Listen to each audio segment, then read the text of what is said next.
Okay. Hi, guys. Oh, nope. I'm not even on the right Start page. in the middle. Make it interesting. You guess what we're doing here. Sorry, guys. I'm old school and still printing my stuff, and I was already flipped to the second page as if we just jumped in time there. So this is Creatures of the Night podcast, and I am Wendy. I'm Chris. Hello. Hello. And we are at the Pine Hill Cemetery. We're recording on location, so we're outside. The sun is going down. It's beautiful out here. We have had an amazing day. We left our adorable little B&B that we were at, had a fantastic breakfast. Fantastic. Yes. And drove over to Madame Cherie's Forest Castle. Yeah. In the There's woods? a staircase in the woods and a chimney and stuff, but it was quite interesting and beautiful. I really dug it. And then we went over to Vermont, and I don't think I've ever spent any time in Vermont. No, and that was actually driven by my husband because he was like, has Wendy ever been in Vermont? I'm like, I'm not sure. He's like, well, you guys are right there. You should just go. Yeah, it was so close. That idea was his. And then, of course, we found something amazing there. It was amazing. And I really wanted to see the little downtown of Brattleboro because online it was gorgeous, but the traffic was ridiculous. It was bad. And we had plans to see this tower. That was our main goal. And when we went over there, we had the best hike ever. Yes. I mean, best worst hike ever. So much mix of emotions here. So we had read about this little hike to get up to this tower, and they said, oh, it's a steep hike. Yeah. It's short, but it's up. So straight up. yeah. So we get into the woods. We can see this trail that's going to start to swirl upward. Yeah. But we also saw this trail that was basically just straight up. Straight up. Just run up that hill. And Chris is like, let's just run up that hill. I'm like, okay. All right, crazy. I'm following you. But it was a shortcut. It got us there. Yeah. So much faster. Yeah. Saw that beautiful tower. And then we're like, there's supposed to be a cemetery up here, but it doesn't make sense to have a cemetery on a hill. Yeah, like, it didn't make any sense. Way up there. All You know the way what, up there? though? There's a place in Montana that was like that. Oh, you had yeah? to basically climb a fucking mountain to get up to the cemetery. Wow. Made no sense. Who is carrying those caskets up there? They wanted to make it very difficult for themselves. They would mourn the entire way for themselves and for the deceased. You like sweat out all your tears, so you're kind of like gathered yourself by the time you get there. You're detoxifying too. Yeah. So we are like, oh, giving up on the cemetery. We've got to get back to the car. Yeah. And then bam, There it just was. like magic, it was there. We found this old building that was covered in nature. Nature was just like, I'm taking you back. And we're like, whoa, look at this gem. So we circle around it. And when he's like, oh, there's the pot of gold at the end of the rainbow. It was the cemetery right there. Yeah. We just happened upon it with our little like witchy senses. We found it, I guess. It led us right to it. So I left a gemstone for somebody there. So maybe they were guiding us. Oh. And I cleaned a headstone. I was Yes, you just did. compelled to clean this one, but not all the other ones that were dirty. So, we don't have all day. Yeah, right. Okay. Way to get back to the car. Did my one good task for this guy girl. Right. Because you couldn't read You it. couldn't read Yeah, it. no. But as cool as all of that was, it isn't my story this week at all. That is from Vermont, Ah. but you have to travel a little further west and deep into mystery. Oh, cool. I love traveling deep into mystery. Now, I know followers of folklore and fans of the paranormal are certainly familiar with the Bermuda Triangle Funny. and perhaps even Massachusetts Bridgewater Triangle. Yes, I've mentioned that a few times. Yeah, that's why I would never do a story on it. Oh. I'm not Have going you against heard you for of? that. Nope. This is a lesser known cousin of these areas, infamous for strange disappearances. And I am referring to the Bennington Triangle of Vermont. Have you heard of this one? You live out here, you have all those books. I don't think I've read about it, but I'm pretty sure I saw it on Unsolved Mysteries. Like the newer episodes? Mhm. Oh, really? Yeah, it See, is. this is my problem with being behind in TV. I'm like, look at this gem I found. Remember twice already, I did stories and Lore did them. Yeah. Like his came out before yeah. mine because we pre-record. Yeah. But we recorded and like the very next week he did them. See, I didn't want to say anything because it's such a spoiler, but that's where it left off. It was like, wait, you just got to the parts that I wanted to see. And that's hard stop? Yeah. What? Maybe I'll give you a little bit more. Yeah. If they didn't. Probably not. No, But because I can tell you I was furious. When this came up, Brandon's like, you know about this one, right? I'm like, no. I started pulling my books off the shelves. Where is it? I never even heard about this. all right. So let me tell you some stuff. See if Unsolved Mystery left any of this out. Okay. It was dubbed the Bennington Triangle by Joseph A. Citro in his 1996 book, Passing Stranger, True Tales of New England Hauntings and Horrors. I'm surprised you just don't have that one. I figured you would. What is it called again? It's too long. Moving on. The Bennington Triangle is a loosely defined area that encompasses the Glastonbury Mountain and includes some or most of the towns immediately surrounding it, which include Bennington, Woodford, Staffsbury, and Somerset. Just a shout out to those towns so they can all be like, what? I heard my name. Yeah. At one time, Glastonbury and its neighboring township, Somerset, were both moderately thriving logging and industrial towns, but began declining towards the late 19th century and now essentially are ghost towns. They were unincorporated by an act of state legislation in 1937. The greater Glastonbury area is now mostly untouched, pristine wilderness and is considered remote even for Vermont standards. So it's probably no surprise that there's been a number of unexplained disappearances, unsolved murders, and bizarre sightings that continue to this day.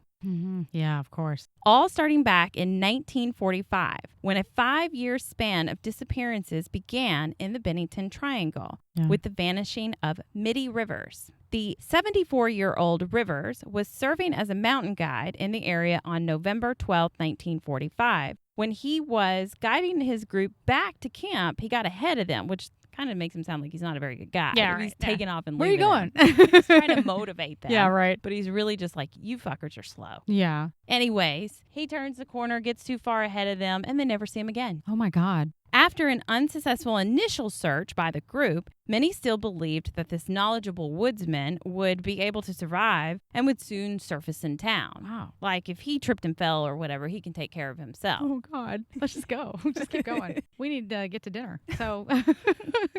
But that never happened. Yeah. So, more than 300 concerned locals, the U.S. Army soldiers dispatched from Massachusetts Fort Devens combed through the vast wilderness for 8 days, turning up not a single shred of evidence as to the whereabouts of Rivers.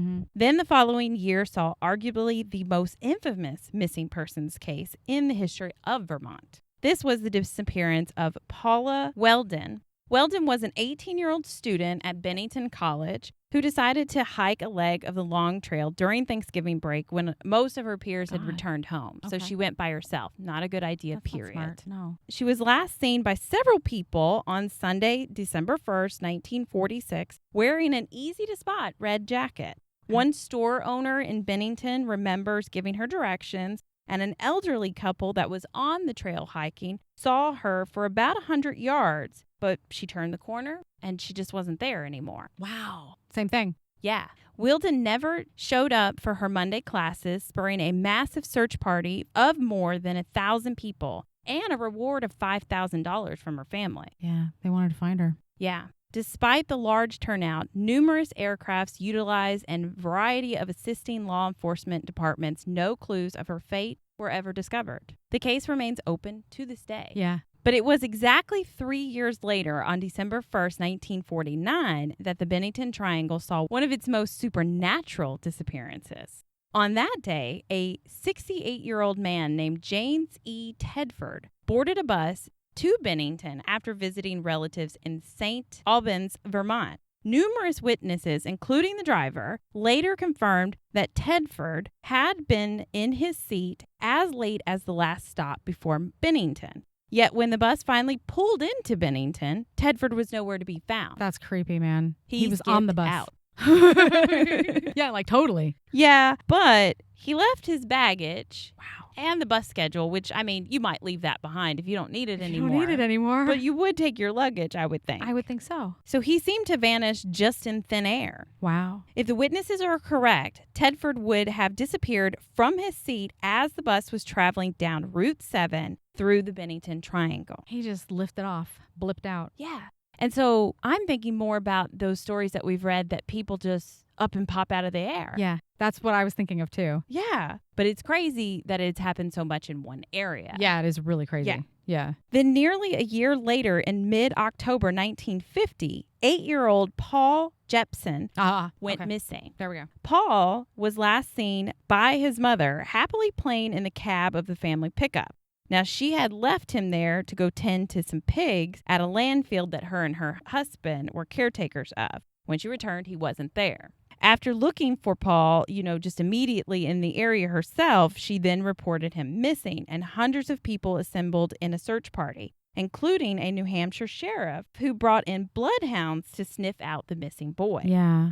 The dogs were able to pick up a scent, or the boy's scent, I should say, but it abruptly stopped at the nearby crossroads, suggesting that he was possibly abducted by a motorist, but that would have meant that they would have had to lead him to that spot, or he walked that way and then got picked up. Right. And that's still kind of far for him to wander off to. Yeah. As the case dragged on without resolution, some suggested that Paul may have met his early demise by the hands of his parents and then were dinner for the pigs. Oh, damn. That's a low down claim to make, that's too. Horrible, too. But they did have those pigs. Yeah, right. At that landfill. It wouldn't have been that hard. Yeah. Oh, man. But the boy's father told the Albany Times Union that it was perhaps the lure of the mountains, and said that the boy had been talking of nothing else days prior to the disappearance. Wow, really? Yeah, that he knew of the mysteries. He was really drawn there. Wow, that's creepy. So I guess it would make sense of why he would wander off. Sure. But why would he disappear? Right, exactly. I don't think he would just be like, I love it so much here. I'm just going to live here forever. This is my new home. Then it was only 2 weeks later when 53-year-old Frida Langer, an experienced hiker and survivalist familiar with the area, went missing in the Somerset area of the Long Trail, right where Paula had disappeared too, bordering East Glastonbury. After hiking a brief mile with her cousin, Langer fell into a stream. So she headed back to camp where her husband was at because he had hurt his knee, so he didn't go on the hike with them. Okay. She was going to change her clothes. Oh, okay. And then meet back up with her cousin, but she never returned. Her cousin comes back to camp. Husband's like, I haven't seen her. What are you talking about? Helicopters from Connecticut's Coast Guard and U.S. Army in Massachusetts, as well as local aircrafts from citizens and the Vermont Aeronautics Commission, helped search for Langer. Yeah, everybody. As many as 400 people, including the Massachusetts National Guard, meticulously searched the surrounding areas, yet found nothing. Damn. However, 7 months later, on May 12, 1951, her body was found. Oh. So she's considered like one of the only ones that a body was found. Wow. But see, it was found in the Somerset Reservoir. And oddly, this is an open area that had been searched extensively in the previous months. That's not good. Yet even with a body, the case saw little resolution. The body had decayed so badly that no cause of death could be determined, only fueling further speculation about what kind of disturbing end she might have met. Wow. The intriguing mysteries and unexplained events associated with the Bennington Triangle have caused many to speculate wildly about the possibilities of nefarious and perhaps paranormal forces at work here. Mm-hmm. Yes, nefarious and paranormal. I didn't realize how much I liked that word until I used it. I need to use that more often. I want to see if that license plate's available. And there are written sources that support such beliefs about it being kind of this mystical place. In an Algonquin legend, readers are warned of a malevolent stone in the mountains that would open up and devour anyone unlucky enough to step on it. This is amazing. There's also tales of hairy wild men and other strange beasts in the woods. Yes. Wow. Most Native Americans would refuse to set foot on Glastonbury's mountain unless they were burying their dead, which, must mean they didn't really care about them. And they're you go to the cursed mountain. I think I saw this in Pet Cemetery, too. That's so weird. Right. That sounds like a bad idea. It does. Wow. While most refer to this as a myth, there is some truth to it.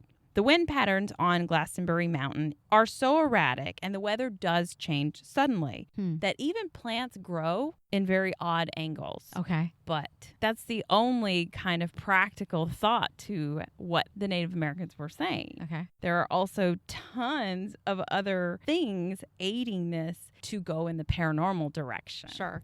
There have been numerous alleged UFO sightings as well as Bigfoot. Wow, yeah. Of course. Yeah. We said a big hairy man. Yeah, exactly. Yeah, what else could it be? For more than 2 centuries, there have been an abundance of sightings of a Bigfoot-like creature in the Glastonbury Mountain, which became known as the Bennington Monster. Oh, awesome. Okay. One of the first reported sightings occurred in the early 1800s when a stagecoach full of passengers was forced to stop on a washed-out road. The stage driver first noticed very large footprints in the mud that were too large for any human to make. Oh, wow. Yeah. Though they were human-like, you know, so not like an animal. Yeah, 5 toes maybe. Yeah. But humongous. Maybe 1 more 6. No, he didn't say that. Then the coach was attacked by a large creature who knocked the vehicle on its side. Wow. Nope. Was it a bull? Just charged at it? Right. I mean, like, how is this not a bigger story, really? Yeah, right. If this happened. It knocked over a car. I guess because it's in the late 1800s, and when everybody came down off that mountain, everybody's like, what have y'all been smoking? Right. That's crazy. The frightening passengers would only see a pair of eyes before the monster roared at them and then ran off into the forest. Wow. Later sightings described the creature as a large, hairy, black thing standing over 6 feet tall. So not a bear. It was standing, right? Bears do stand, and they can be 6 feet tall. Okay. But you would think people would know what a bear looks like. Yeah, totally. Yeah. I mean, I saw one in the dark and knew it was a bear. There's also an account. Now, this was from 1943, so before all those disappearings started. Okay. But there was a man, Carol Herrick. He was on a hunting trip, and he was about 10 miles out of Glastonbury, just to set the scene for you. Oh, okay. So he did go missing, but his body was found only 3 days later, so not as mysterious as those other things, but it was how his body was. He appeared to be squeezed to death. Now, what could have done that? A huge hug. Well, a bear could do that. Ooh, squeezed to death. Yeah. Was he like, this is going to be the best juice, the best sauce? I just got to squeeze it all out of him. Yikes. It's not like a Yeti could do that, you know? Yeah. And next to his body were mysterious, huge footprints. Of course, yeah. Now, along with these sightings, people have also reported odd occurrences, including terrifying voices allegedly showing up on dead air radio. Whoa. Sightings of mysterious ghostly figures and odd lights. There's also been unexplained navigation mishaps and planes mysteriously disappearing. Though I didn't find anything about crashes or anything. Wow. So I don't know if they threw those two in to be like, like we said, like the Bermuda Triangle. All of that stuff's happening here too. How come all these triangles have places that start with the letter B? Oh. What was your triangle in your last story? It was blue something, wasn't it? I don't remember. In Kentucky? In Kentucky? Yeah. Yeah, blue something. That is so weird. Could have swore it was Blue Ridge something. It was not that. We're going to call it now that. It was like where all the those bluegrass triangle. Oh, because it's the bluegrass Kentucky. state. Yeah, okay. Yes. Okay. Oh, my God. They all start with B's. So B's and triangles are all paranormal. Yep. Yes. Synchronicities. We're finding them. Believe. That's what it's trying to tell you. It's the B again. Yes. Yes. Oh, my God. That is so crazy. All of our stories from now on will also begin with the letter B. Just kidding. This episode is brought to you by the letter B. Awesome. Listen, now, I know we love blaming everything on the paranormal because it's so much fun. It is. And it's a lot entertaining than kind of facing some facts. Yeah, that's true. There's lots of people that think that this burst of missing persons between 1945 to 1950 may have been the work of a serial killer. Yeah, okay. Yes. Yeah, I could. People do go missing and then maybe are never seen forever. Yeah. Unfortunately. They've just never found their bodies. They can be tricky like that. They could have took them off somewhere else. Yeah. But the sheer lack of evidence to back that up, as well as the variety of ages and genders in these victims, something that's very unserial killer-like, kind of rules that theory out almost. Yeah. Right. There would usually be some kind of pattern to it. Mm-hmm. They would all be women or they would all be at the same. I mean, he took a kid and an older guy and a teenage girl. Right. And that guy that just went missing off the bus, well, I mean, how did he get him? Right. Yeah. How did he pull that one? Right. He's pretty incredible. Maybe we don't need to find him if he is a serial killer. He is a wizard. He's a wizard serial killer. Jeez. Yeah, we don't need him. So then there's, of course, practical answers. Like they met their demise from some kind of animal, like a mountain cat or something in the woods. Or they just had some kind of accident and their body's never been found. Right. It is a huge area that's not really populated, that it's easy to get lost in, but they've never come upon their remains. And when they searched for them and combed those woods, they found nothing. Wow. So how do you do that? Right. How do you find no shred of any kind of clothing or something they dropped or anything? Yeah, that is a bit so out there. It's really weird. If they are combing the area and they're never coming across anything, they were taken. And everything that they had with them also taken. Well, yeah, except for that man with the bus schedule again. Yes. True. Maybe it's because when you're hiking, you have like your pack on your back and stuff. Yeah. And he wasn't like, his luggage was next to him. And then, poof, gone. It's an invisible crane machine. That's kind of like what aliens abducting people are like. Yeah. There's, I will take this one. This is mine right here. And you get experimented on. Thank you.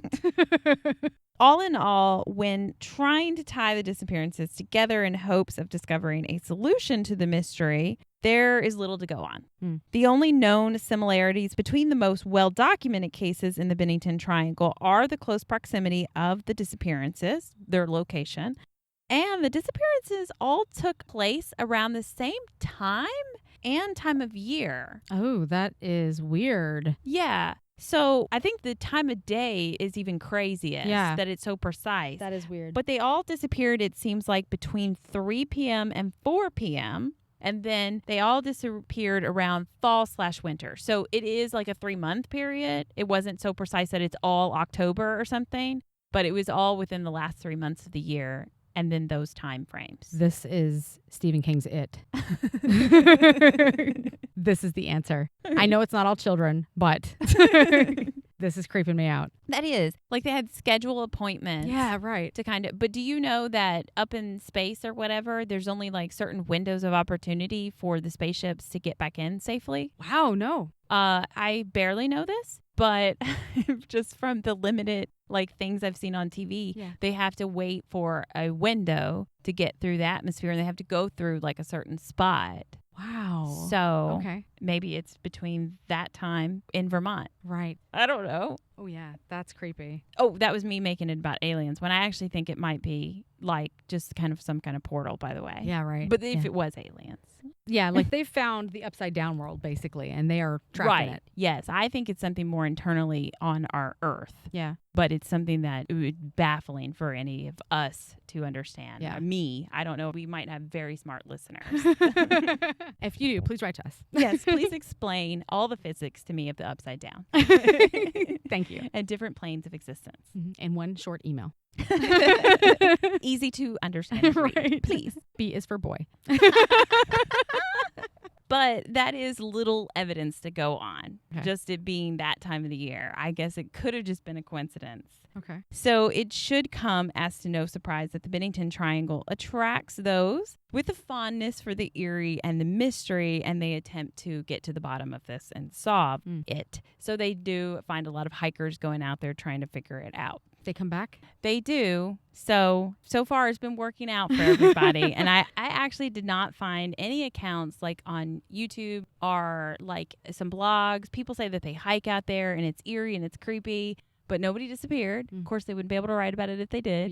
Yeah. I don't know. They didn't say that they saw anything, except this one guy. He wrote about a camping trip that he and his family took, and this was some like 20 years ago. Okay. But, it still works because it was after all these things happening. Okay. So I'm going to sum this up for you because it was kind of like a play-by-play of his camping trip, you know. So I'll just share with you the juicy parts.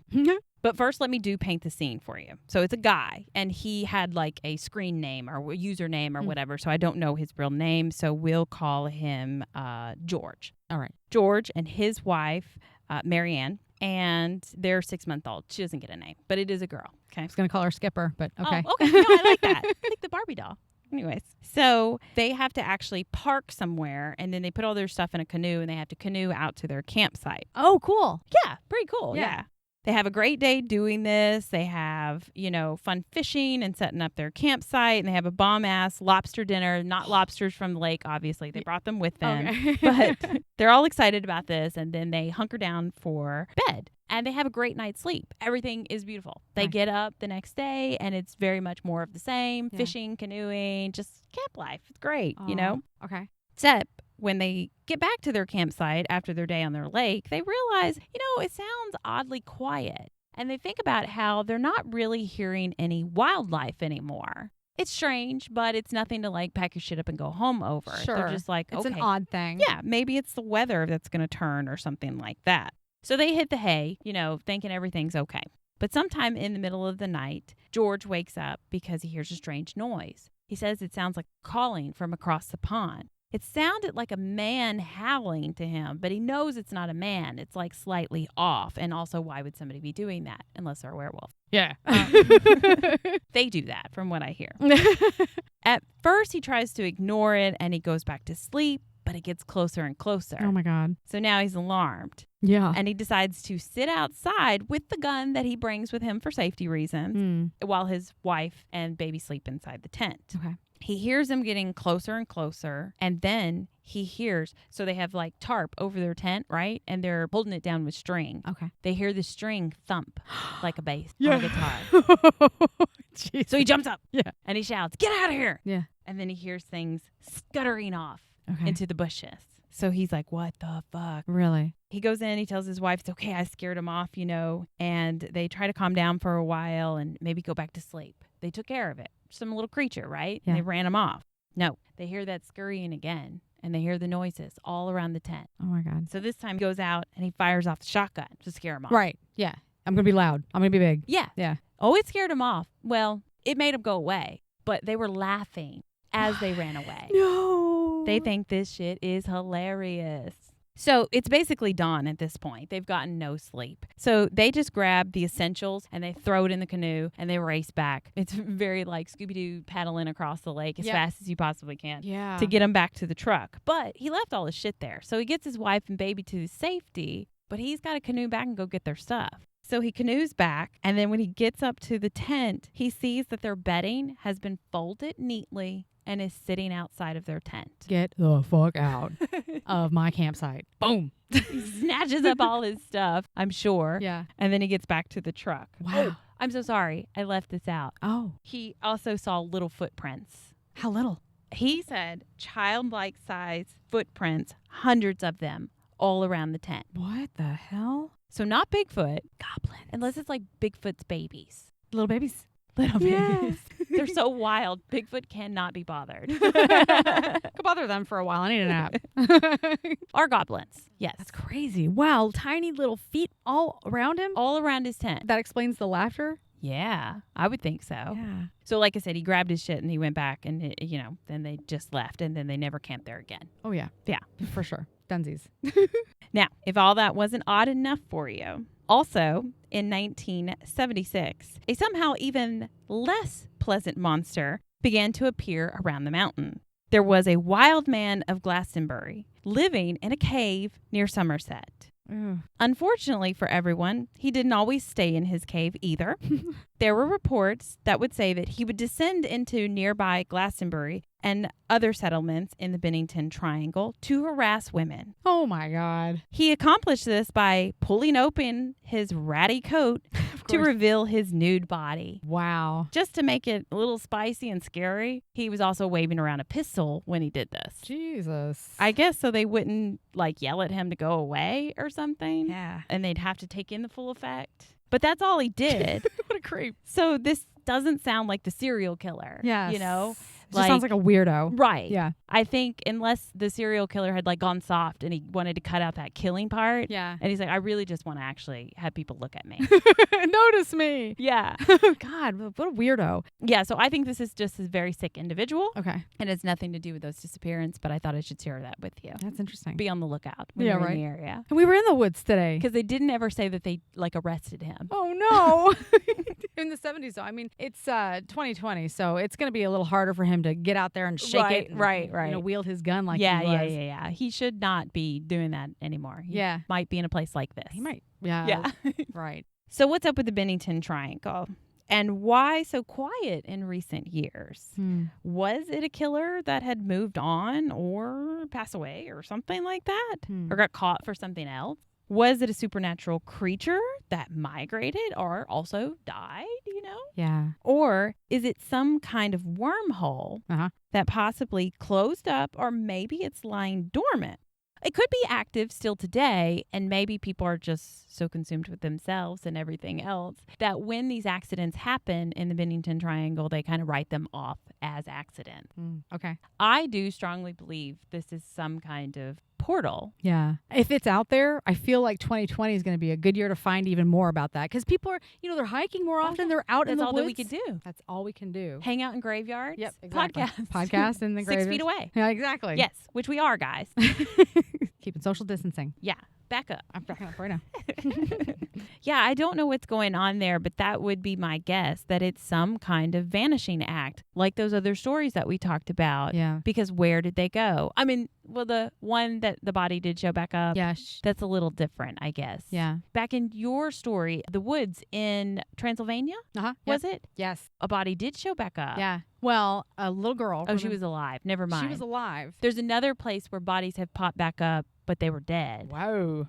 And now I can't remember the name of the place. Well, that place in Transylvania was also possibly aliens. I know. So you don't ever know what you're dealing with here. Or it's this wormhole thing. But what if that's also portals too? Yeah. Like if the aliens are on the moon, are they really taking spaceships, or do they have secret little spots that they just kind of walk through? Like stargates or something. Right. And then there you go. I do like the portals thing. To me, it's very reminiscent of Stranger Things. Yeah. The upside down for sure. Yeah. It's creepy. But there's no explanation for these people to have disappeared. And like you said, if it was a serial... Cricket has joined our podcast. Murder, the cricket. He's letting us know that the sun is setting. Yes. Sorry, I cut you off. No, it's okay. He's very distracted. He wants to be on the podcast, and he is now on it. Yeah. It's not a science that my little brain can understand. Like I said, I would really appreciate... Did you hear something? Yeah, I keep hearing something behind me, but I'm standing because my butt hurts. Yeah, there might be a reason they make graveyards kind of not comfortable for you to just hang out in. I mean, I'm digging it, but anyways, I don't know what's going on. It's very mysterious, and it's a very vast land, so it's really hard to pin down what's going on. Yeah, that's what I was suggesting. All of those disappearances and only one body, they've got no explanation. They have nothing, and that sucks so bad for those families because they've had no closure. There's nothing that they can do. They can't put a body in the ground. They can't say, this is where I can go and visit you. They've got nothing. I imagine that's a terrible thing to have to go through and to live with, for sure, because you always like hope, especially when you hear stories like somebody disappeared for a long time but then came back or something. Right. And then there's stories out there that exist that this place is magical and mysterious and paranormal. So you're like, okay, fingers crossed. Right. One day Paula's just going to show back up, Yeah. It's crazy, but it's an interesting story. Yeah. It's something, I don't know, you could check out one day. I don't really want to just up and vanish on my family. No. So maybe it's not our cup of tea. No. I love hiking. I'm actually really glad that we stayed out of this part of Vermont because I don't want to disappear. Right? Soon. Yeah. Zoop. Nope. I like finding things on my hike, not like having people have to go look for me or anything like that. Yes, for sure. But if anybody listening has ever explored the Bennington Triangle and you didn't fall into a black hole that doesn't have internet access, then please share your story with us and we will share it on the podcast. And you can do that by writing us at creaturesofthenightparanormal@gmail.com, or you can hit us up on any of our forms of social media, which the links are below in the show notes. And if you like our show, tell us by rating and reviewing wherever you listen to podcasts. That's the best way to support the show. However, you can also support us by visiting our spiritual shop, which is loaded with cleansing and protective goodies, as well as cool podcast gear. Oh, and you can also subscribe to our YouTube channel where we are uploading videos daily now. And that's it. So I'm not even sure now if that was the right story that I saw on Unsolved Mysteries because they didn't talk about any of that stuff. So maybe it wasn't. It's another triangle that probably starts with a B. Probably. I bet to Google that as soon as we get in the car. Yeah. Well, from what I remember, it was mostly in Massachusetts of what they were referring to, but it was not the one that It wasn't Bridgewater. No, it was not. Yeah. Because when we sat down to watch it, my husband's like, you know about this one, right? I'm like, no, I've never heard of this. And none of my books had it in there. So that was an incredible story. And I love the black hole, the whole possible scenario. And I would love for those people to be found one day so that we have a clear explanation. Where did they go? Where did they go? It's baffling. But I'm not going to be the one out there in the woods looking for them. Because you don't run into too many people that have come back from one of those and had a lot to tell you about it. Unlike alien abductions where they come back and like, oh, I saw googly eyes and they were poking and prodding at me. Yeah. No, people don't come back from these wormholes. Yeah, this is some scary shit. I don't want to fuck with this. And I don't want Bigfoot to crush me either. So no. I do want to see him, though, actually. I would like some evidence, some real unblurry evidence. Some real unblurry evidence. All right. Well, that's it. The sun's going down, and the cricket is telling us to get the fuck out of here. Yeah, he won't shut up. So I know this is a shorty, but... Shouty. So that's okay. Let's go home and watch some Stephen King's It. I can wait.